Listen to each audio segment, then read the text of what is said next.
Okay, so today we're diving into something a little different. Okay. Yeah, it's a Great. clip Yeah. from a kids podcast called Kingdom Kids, and Mm. it's about the birth of Jesus. Okay.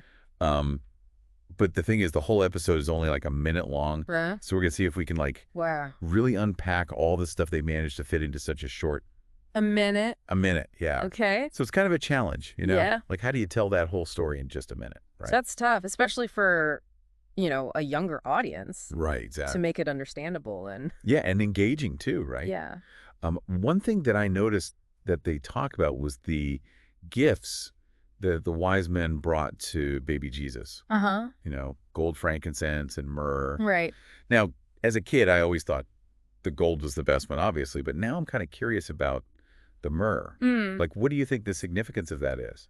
Well, each of those gifts carries a lot of symbolism, like you said. Yeah. Gold representing Jesus's, kingship. Frankincense, which was used in religious ceremonies, Right. points to his divinity. What? But the myrrh, that's where it gets really interesting. Interesting. How Well, so? myrrh was actually a burial spice. Whoa. Wait, really? Yeah. That's a pretty, like, intense thing to bring to a baby, Right. especially in, like, a kid's story. Yeah, it is. And it's almost like a foreshadowing of Jesus's death Oh, wow. and sacrifice, right from the beginning. Yeah. It makes you think about what they're trying to convey to these kids, even in such a simplified way. Right. And I think it's interesting how they have that kind of, like, darker element, Yeah. the myrrh. Uh-huh.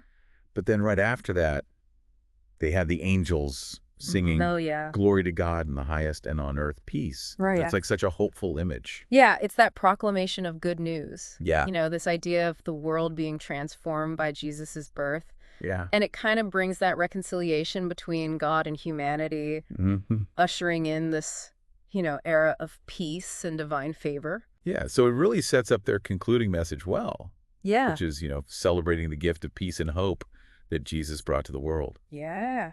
But, those words, peace and hope, can mean so many different things Well, to absolutely. different people. Like, how do you think the podcast is using those words? Well, I think they're leaving it open to interpretation, Yeah. which is smart when you're talking to kids. Right. Peace could mean inner peace or societal harmony Right. or even like a cosmic order restored. Wow. And then hope, that could be personal salvation Mhm. or social justice or even like a future utopia. Right. I think the episode really encourages the listeners to find their own meaning in those words. Yeah, totally. And it all goes back to that idea that we were talking about at the beginning, Yeah. fitting so much into such a small space. Right. Like they mentioned that Jesus was born over 2,000 years ago. 2,000 years. Just a quick little line. But kind of makes you Oh, think good. about how much the world has changed in that time and how much is still the same. Like, do we still need peace and hope as much as they did back then? That's a great question. Yeah. And I think that's a good place to leave it for our listeners today. Yeah, that's a powerful thought. Yeah. So thanks for joining us for this deep dive, everyone. And we'll see you next time. Thanks for listening. All right. Bye.